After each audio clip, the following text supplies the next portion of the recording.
everybody.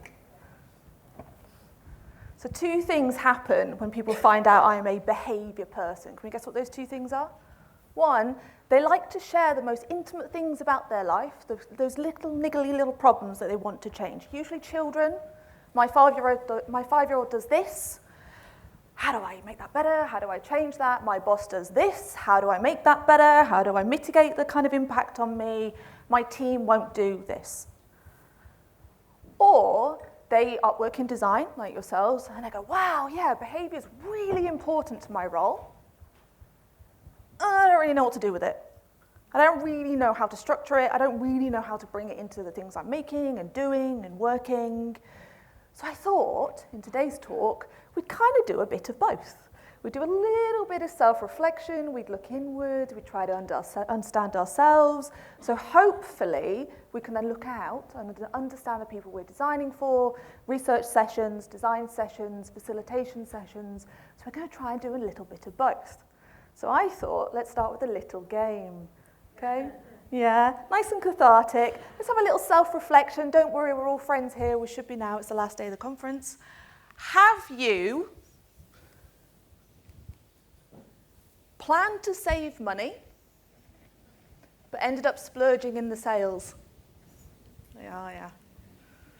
Yeah, this is okay. Have you intended to read more, but watch TV instead? Yeah, okay. Have you started exercising as a New Year's resolution? I'm going to lose a couple pounds this year. Hey, you might even have splurged in that sale and bought those slightly tight jeans, thinking, April, I'm totally going to be able to fit into those. But then you stop, right? You kind of stop very, very quickly. Yeah.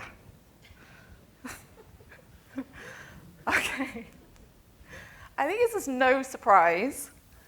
Okay. I think it's no surprise that changing our own behaviour is hard. We are bad at changing our own behaviour. I think the amount of hands up in the room, the amount of nods, the amount of agreement, yeah, we kind of know this about ourselves, okay? This is not a surprise. We are raging enigma machines when it comes to our own behaviour. And I think what's important is, like, we all try, right? We all set out these big aims, these big intentions, these big wants and dreams, and yet we all struggle, okay? And what's really reassuring is if you look at gym membership in January, I genuinely think that gyms actually survive off bad behaviour change. Rockets 45%, okay? I have been one of these people, yeah? In fact, the more expensive the gym membership, the more likely I am to sign up, right? You know, that fancy place that has the sauna and the steam room and the jacuzzi. Yeah, I'm totally going to do all of these things. But the problem is we all end up struggling, okay? We know this. New gym memberships cancelled at the end of January. Okay. And I think what's really nice when you start looking at these things and when you start bringing a behaviour person like myself in, it starts to feel nice. You start to feel reassured that actually it's not just me, it's everybody, and we're all kind of doing this ebb and flow, intentions and failures. I'll just stand over here. The problem is these bumps are everywhere. We know these bumps are everywhere. We can look in terms of our kind of like everyday lives. We can look in terms of the designs and the solutions that we're kind of delivering. And unfortunately, they stop experiences from working. Okay? We know this, like we can see, like if you look in terms of the products and the services that you work on, retention drops, sessions shorten, apps get abandoned. You know, daily users of apps after 3 days falls by like 77%. We've got a real problem in terms of design. We're investing, as Dan was saying, all this money in technology and solutions, and yet the behaviour is not aligning with the things that we're doing. There's a real problem. We're missing something and we're misunderstanding something. And what's really important when you're looking at behaviour is that you quickly realise that effective behaviour is effective UX. They're part of the same conversation. They're part of the same family. They're part of the same narrative. They keep me in a job. Because we know that behaviour is really, really important, but we also know it's really, really, really difficult. If we struggle changing our own behaviour, how are we going to change other people's? Let alone if it's your team where it's a small group of people, let alone if you're working on an enterprise product and it's thousands and thousands and thousands of people. And we know as soon as complexity increases, boy, does failure increase. So again, we've got this massive, massive, massive problem. Now remember, I said at the start that we can look here, we can kind of do that cathartic inward looking when it comes to behaviour. So I'm going to take this opportunity to share, I think one of the most hands down, most annoying, frustrating and rubbish experience that I experience weekly in my life. You can have a guess. Bins. Right? And I think bins comes down to this. I want to recycle. I think at this point we all know that the earth needs a little bit of help from the human population. And recycling is probably the most basic, fundamental thing that we can do.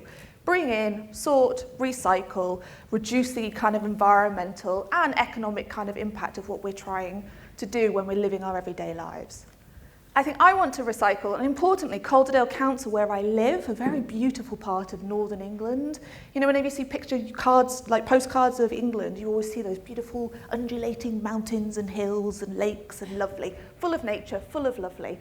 But importantly, because it's full of lovely, the council invest really heavily in recycling. Okay? I think this isn't unknown. I think we all live in places where either the council impose recycling on us, lots of recycling systems, lots of kind of intentions and requirements. This is their solution, okay? This is the solution that they came to in terms of how do we help people and support people in recycling. It's a 7-part bin system, right? 7 parts. Each part of the system has these very, very detailed, over-detailed do's and don'ts, you must do's, you mustn't do's, right? So every week, you're having to critically analyse not only the crib sheet of the things you should or shouldn't be doing, but also then having to extrapolate it into the thing that you're looking at, which is the rubbish in front of you. This is also another list of, there's just loads of this stuff, it just keeps going, it just keeps going. And the only interaction I have with the council is just this random email every week that's like, you need to recycle. And you're like, oh God, okay, it starts every Tuesday. Tuesday evening is recycle day. So okay, fair enough, game on. I want to recycle, they want to recycle, it's a game, let's do this. Right, let's go. We buy bins for everything.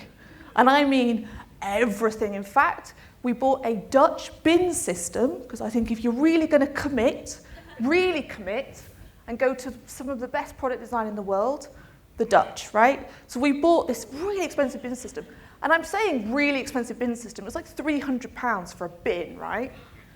We are dedicated to doing this, right? Game on, we're going to do it. We saw everything, plastics, glass, paper, different types of paper, cloth, everything. Strip things, empty things, clean things, do things, put it in the box, la, la, la. Okay, month 2, the enthusiasm is ebbing. The bins start to overflow, clearly. Dutch design, bigger bins, please, bigger bins. Effort feels bigger. Disagreements with my husband start to spread. That's right, arguments are starting to seed in a lovely, happy household around what type of cardboard we're currently looking at. And the kitchen has now changed in its role. It's becoming rubbish staging. It starts to look like this. Okay? Now, if anybody else likes a really clean kitchen, like this becomes really frustrating because this is my husband's answer to the bins system. If you look, they're all in little piles and rolls, and look, see, the rules are starting to play out on the counter surface. So by Tuesday, half the kitchen's like this.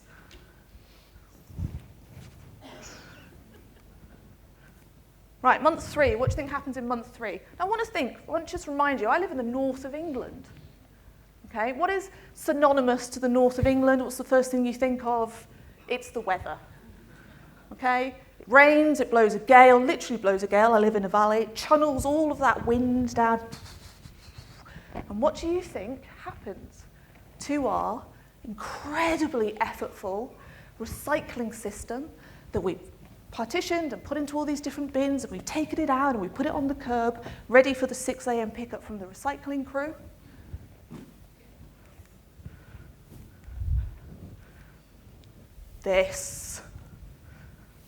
The wind decides to take everything. So you end up in the morning seeing all that effort you put in, literally all over the street. The amount of times we've had to reorder these like baskets and packets to things to put things in.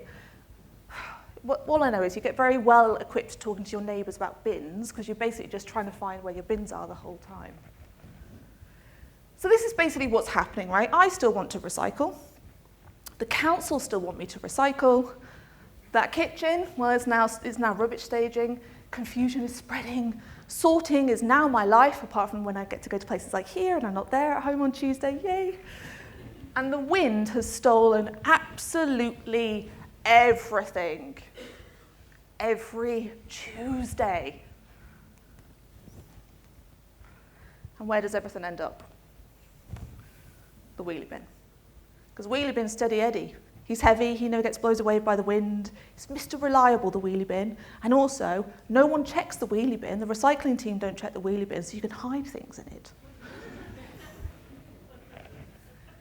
The problem with the wheelie bin is, I know as a behaviour person, once you establish this now as the norm, that spreads to other places. So actually, recycling will reduce in the office, it will reduce when you come to conferences, because that dedication, that obsession, that effortful assertion actually starts to shift to, I'll just put it in the wheelie bin. So we've got a real problem, real big problem. And do these experiences work if those intentions actually just stay as that? They fall flat on their face, they don't actually deliver on the promise and the hope and the dreams and the desires. It doesn't actually improve our lives. And not only that, it makes things harder. So let's look towards behaviour change then. And let's kind of introduce the behaviour within this context. So to me, and now to you, behaviour change is all about those small steps. The smaller the step, the better when it comes to behaviour change. We know this, you're not going to run a marathon without having doing any training first. Small steps equals marathons in a couple of years' time. We've got to keep at them. It's one step after another, after another, after another. And importantly, the experiences that we're designing need to support us in that heaviness of behaviour change. So we need something like behaviour change pathways. So behaviour change pathways is effectively something I've worked on in response to two things. So one is looking basically at all the behaviour change frameworks, all the advice out there that the academic spheres are kind of purporting to us as designers or behaviour change specialists. The other is within my own projects. So what are the common patterns? What are the common things that we're seeing within the projects we're working on? We're talking from organisational change to digital products and services to facilitation, how to actually kind of run rooms better. And what's useful when you look at behaviour is it's all pretty universal. It's pretty everywhere. If a human's there, behaviour's there. So we can apply the same rules to lots and lots of different situations. This is very useful because it means we can talk to people like you and you can all get value and start applying behaviour change in whatever kind of sphere you're working in. So behaviour change, I'm really clear about this. It's not about triggering people. It's not about influencing people so that they do things. If you're kind of coming at it that way, eventually it will fail because things get hard and people will revert back to what they're doing. Instead, we need to support people through change. We need to design support systems around them that allow for the richness, the complexity, the stupidity of human behaviour. And that's all experiences are. It's basically kind of designing around that intention to action and helping people get towards the end, and not, like the bin system, putting friction and annoyance in the way. Because we know if friction's there, people will stop doing it. Fundamental 101. So we can start in a real basic way, basically drawing two lines. And these two lines are, well, the current behaviour at the bottom, so something that they're currently doing. We can look towards a future state or desired behaviour. What do they hope to achieve, and what do we, in turn, as a service, experience, design team, want to also help them achieve? And we can do something as simple as just drawing a line between. This line between is what I call a change pathway. So change pathways are, in effect, new tools, new solutions, new strategies that we can start using that bridge these two together. And you think that this is like really simple and fundamental, but actually this is actually quite a novel kind of concept, drawing the two and physically looking at how we connect the two together. So when you're kind of looking at this concept between what are people doing now, what are they doing in the future, 5 common patterns emerge. So I call these the 5 behaviour change pathways, kind of bridging the two. So we can look at things like start, stop, evolve, realign, and modify. And what you'll start to notice within your projects is that they are probably already in your projects, because remember, behaviour is everywhere. It's already doing what behaviour does. But now we can start being considerate about how we use these things within our projects. And if you bring structure to something, it means that not only are those initial questions of like, we know behaviour is important, but what do we do with it? Now we have structures and solutions and strategies that we can use and apply to not only make ourselves better as workers, but also kind of align and help people deliver on what they want to do. So help those intentions be a reality. So let's break these down, shall we? Let's break these down and explore these.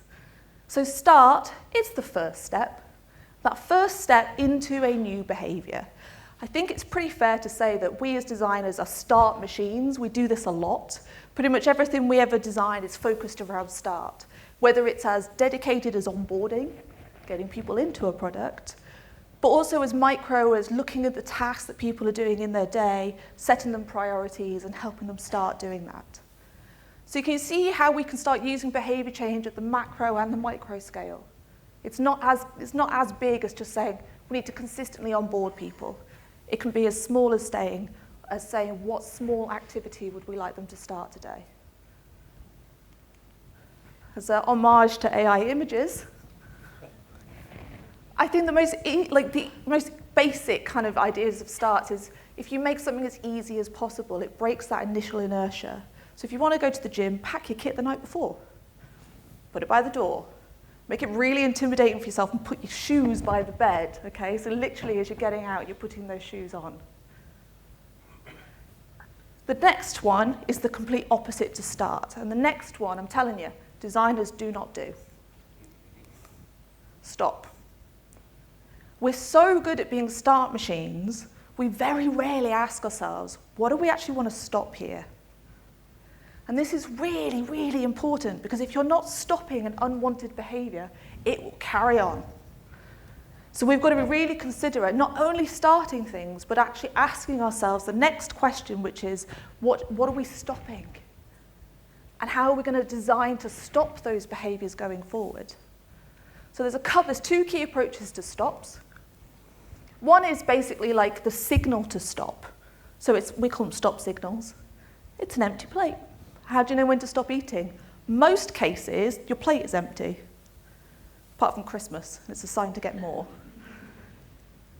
But basically, we see these stop signals everywhere. So when you're eating at lunch, look at that down at that plate, there's a stop signal telling you that you've finished eating. And sometimes you might even still feel hungry, but because the plate is empty, you're like, well, I've had my lunch, so I should probably stop now. So they're really powerful stop signals. And what's interesting when you look at stop signals, it mostly takes your experience or that worldview that you're looking at in terms of the problem space and widens it out.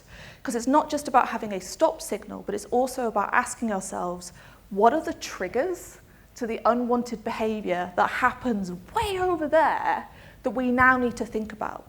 Because that's still triggering people to consistently do the unwanted behaviour we don't want to see.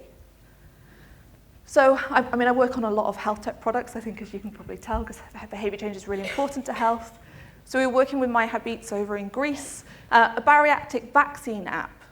So it basically helps support people in weight loss. So something like 80% of weight loss surgery is actually behaviour change. So if you don't get that right, you're sending people through very heavily invasive surgery, but not designing that support around them. That support is fundamental to successful behaviour change. And when you start looking and asking, well, where do we stop the triggers around, for example, eating behaviours, it takes you to this, the fridge. And how they go for surgery and they go about kind of doing this long arm and long exploration of behaviour change, and yet they come home and their fridge is the same as what it was before they went. And not only that, a lot of people don't actually have the right size fridge to accommodate the new food that surgery is now providing for them to store in their fridge. So you go through all of that and you forget that Mr. Fridge is stood in the corner and he's tripping you up every single second of the day. So now you can look around providing or supplying new different types of home equipment to support people in their healthier lifestyles and healthier living. So we're shifting in product, out product, behaviour, ebb and flow and ripples. We can also be really decisive. I think a lot of tech now is giving autonomy back to people. So like YouTube have their pause feature, and this is a stop signal. So it's kind of saying, hey, you've been scrolling a little too long. You said you wanted to do 15 minutes. And most of the time, this is enough for people to go, oh, yeah, you're right. Actually, I did commit to this. I'm off. I'm not going to do this anymore. Evolve is all about the gradual journey. If we ask too much of people at the start, they're really going to struggle. You can't run that marathon without doing, couch to 10K. You've got to really build up to it. You've got to be really intentional about what these small micro steps are to help people in that support system. Remember, behaviour change is about small steps. So we need to think about that when we're communicating to people, when we're designing for people. How do we break this down into the very small granular steps? And again, this could play out over an entire user experience, or it could play out within one feature, the macro and the micro. I always think about Evolve as quitting coffee. Has anyone tried to quit coffee? No, I have not tried to quit coffee. I love coffee. A couple of others, I've tried to do this. You've got two options. You either go cold turkey. Never go cold turkey on coffee. Or you start doing things like you switch one out for a decaf coffee. And eventually, and eventually, and eventually. So next time you're trying to look at the experience of taking people through change, think about coffee, and just think about how we need to be really considerate in those small, tiny little steps that people can take. Now, realign is the correction. People stray. We know we stray. We're really bad at committing to the things that we said we're going to commit to. And that's perfectly human. In fact, it's what makes us wonderfully human. But for us, when we're designing experiences to support people, we have to really, really attune to this. We need to make sure that when it's happening, we're able to respond to it and we're able to correct people back to the right path. Okay, so they'll always stray towards the unwanted behaviour. We have to have prepared a system to kind of allow them the opportunity to come back to the wanted behaviour. And Realign happens for loads of reasons. And what's useful is you can look for these when you're kind of doing research or whenever you're kind of designing experiences. So contexts change all the time. We know context changes. We forget. People forget. All the time, people forget. And also people fatigue. So people just get tired. We all live really busy lives. We know we get tired. But what you're trying to do with Realign is provide those soft opportunities to come back to the wanted behaviour. People were already motivated. They already had the intention. We're designing the system to bring them back. And not, which usually happens within design, realise months later and be like, why is there a massive drop-off here? Right, it's because we forgot to put Realign opportunities within our products. We kind of left them to do this themselves, and people will not do this themselves. It's really hard. If you've ever tried to restart exercise after you've had a few months of joyous cake eating, you'll know that this is really, really difficult. Whenever I think of bookmarks, I think of a really simple case of Realign. Sometimes you'll walk past your desk and you'll see a bookmark in a book and you're like, oh, yeah, I was reading that. Crackety out, and I open it. Oh, yeah, cool, that's where I was. They can be really simple. They don't have to be really big and complex. And the last is modify. So modify is acknowledging the fact that we live in really busy, chaotic worlds. And our products and services and solutions need to adapt to the changes in that world. So if you were in my workshop yesterday, if you were looking at emerging acts or social horizon, this is where Modify comes in. So new changes within economics, so everyone's on an economic downturn, politics, things change within people's social groups and social dynamics. They're changing roles from, towards being parents or being carers, or changing from being a team member to a team manager. So Modify is the adjustment so that when the behaviour starts to slow down, which we can sense because we have the data, we know that they need something to accelerate it back up again. Because if you leave them, they'll stop. And a really good example of Modify we all went through was the pandemic and remote working and how it changed and revitalised our working lives. And teams who didn't adapt quick enough are now struggling with unable to retain staff, for example. So Modify is acknowledging that the world can sometimes step in our way and stop things from happening. Any runners out there? Any runners that run in seasonal places? And in the morning you get up and realise that your nice, normal, sunny morning is now very dark. And what do? You run an hour later. This is Modify in action. So our environment changed and made us change our behaviour. But we as designers and researchers and solution architects can actually figure that out before it happens and provide options for people and preempt it to tell people. So if you have a running app, you can preempt that and help set them and realign their behaviour. So in effect, change, I think it's quite clear now, is a journey. And every path matters. It's not just that you'll do one. There'll be multiple of these kind of change pathways within your projects. And in fact, they all have relationships and they all kind of ebb and flow into each other. So it's really useful to view them as a strategy set, as opposed to individuals. So if we start to view experiences as pathways, we're able to turn intentions into improvements. It's that opportunity in terms of innovation and product solution that we're able to do. And as Dan was saying in his talk, AI is a massive disruptor. So behaviour is increasingly being used alongside AI companies for that very reason. Because we need to really focus in on these intentions. One, to remain ethical, and two, because there's a lot of disruption going on right now. So we need to look at how to help people create, design the world we want to see, as opposed to the dystopian futures that many of us see. Now, you're probably saying, this is really good, Lauren, but I think in your talk brief you mentioned about a new toolkit. So get your phone out. I want you to take a picture of the next slide. Here's your cheat sheet. These are the questions you should be asking. These are the questions you should be using. These are your new strategies. These are your new fail-safes in order to how do we start using behaviour change pathways? Bingo, there you go. Okay, should we go back to the bins? Yeah, should we loop it back round and start asking that really big question? How do we start using the behaviour change pathways to redesign this ultimate chaoticness in my life? Let's explore. So of course the user intention is to recycle, the experience intention is to recycle, and yet the outcome is not recycling. It's as simple as that. So we've got our two lines.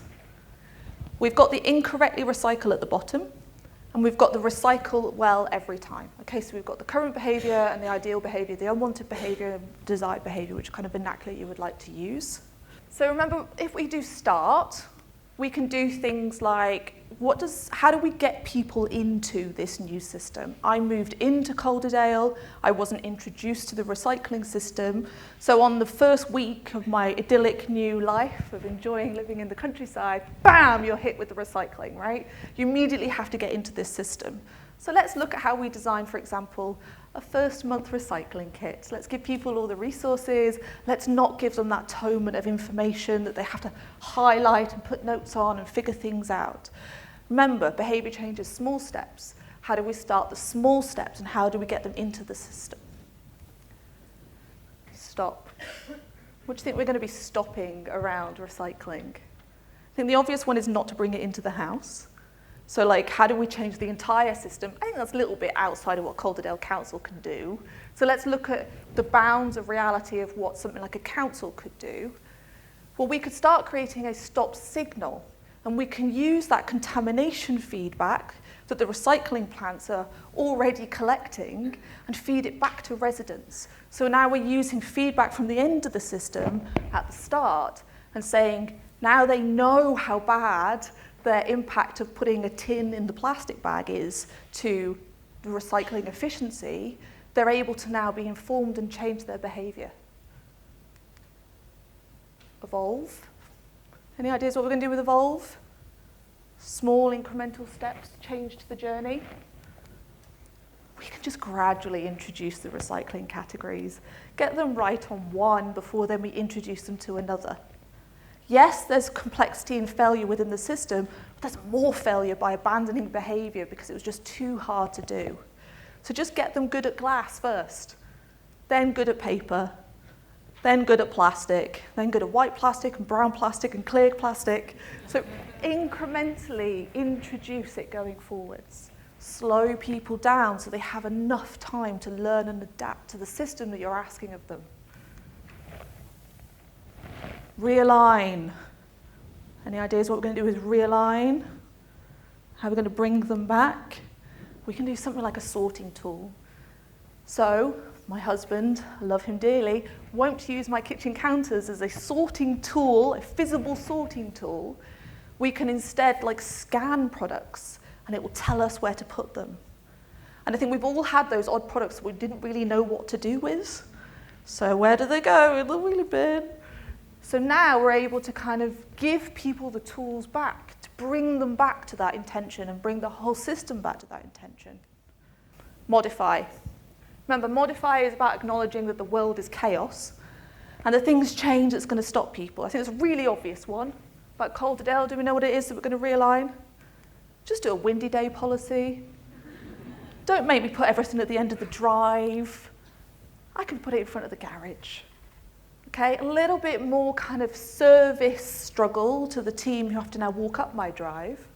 But I no longer have to go to the village over and find my different bags and my different kind of recycling systems and bring them back and also pick up all the rubbish that has scattered itself across the street. Just a windy day. They know it's going to be windy. Hey, by the way, it's going to be windy on Tuesday. Just put it in front of the garage. Okay, I will. So I think what's interesting is like we can navigate this change, us, the makers, the shakers, and the creators, just one pathway at a time. Start with one. Use Evolve yourself. Choose one. See how it will change your team discussions. See how it will change your solutions and the things that you start implementing. So which one would you start with? Which one are you going to go with? Start, stop, evolve, realign, or modify. You could start with connecting with me. Okay? Hit me up on LinkedIn. I'm always really happy to share this stuff. I've got lots of tools, lots of new insights. So if you're hungry for more, pick my brain. And with that, I'm going to thank you very much and go off and change people's behaviour.